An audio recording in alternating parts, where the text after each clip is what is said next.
Regarde la bagnole.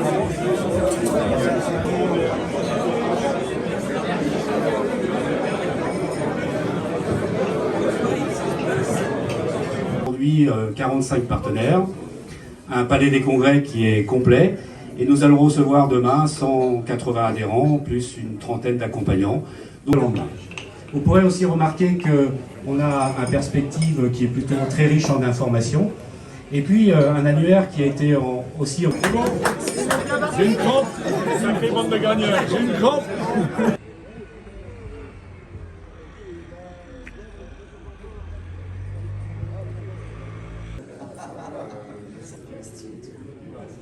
Partenaires, et puis ce qui nous attend demain et les enjeux.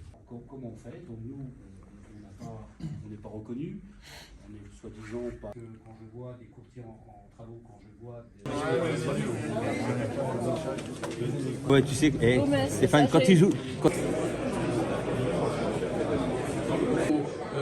Aux maîtres d'œuvre, mais aux installateurs, aux professionnels du bâtiment, qui sont finalement les tiers de confiance et qui connaissent le mieux de ma vie. Après, j'ai eu un parcours, une carrière politique, puisque j'ai été élu député de 2017 à 2022, spécialiste. Merci, bonjour à vous. Je suis heureux aujourd'hui de vous accueillir à Lorient pour ce congrès du Cinnamome. Et je remercie tous ceux qui ont participé ou qui vont participer à ce congrès.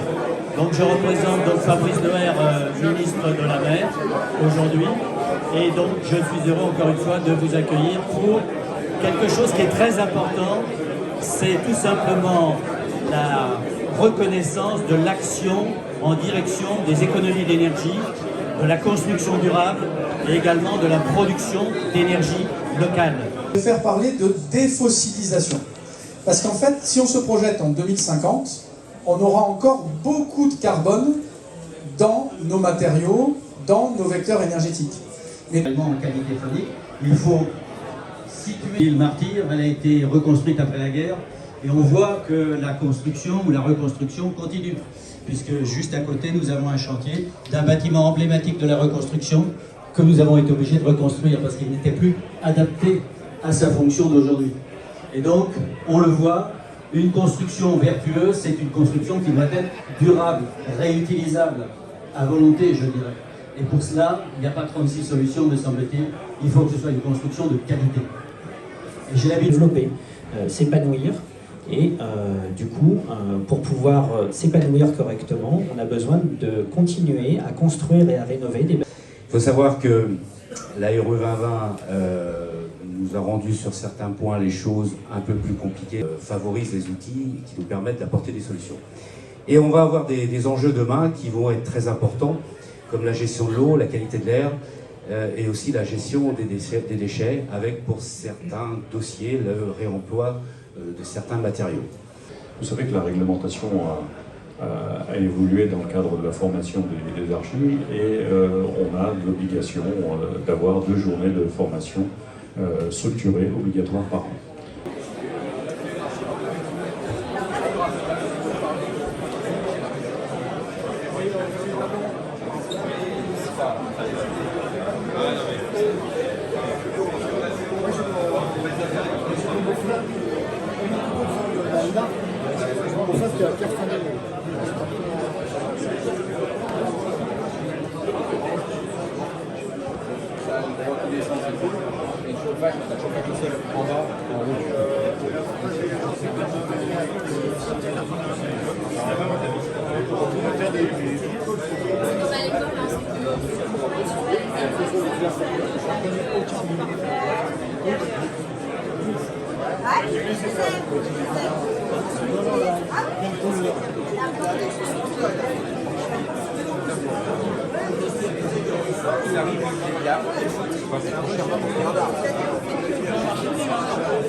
a déjà le programme. Par contre, je crains.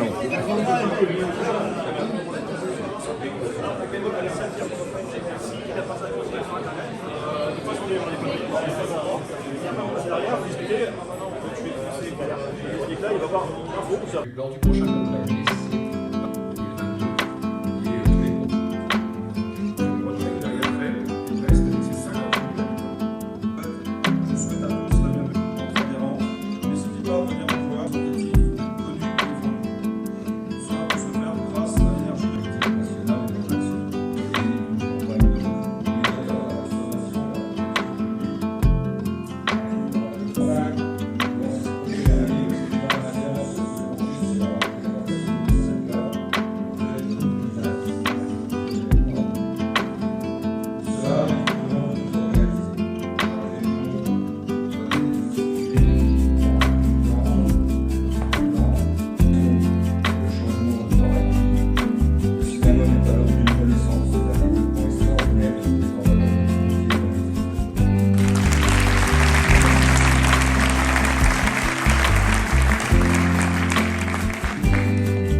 Et puis, on vous dit à l'année prochaine.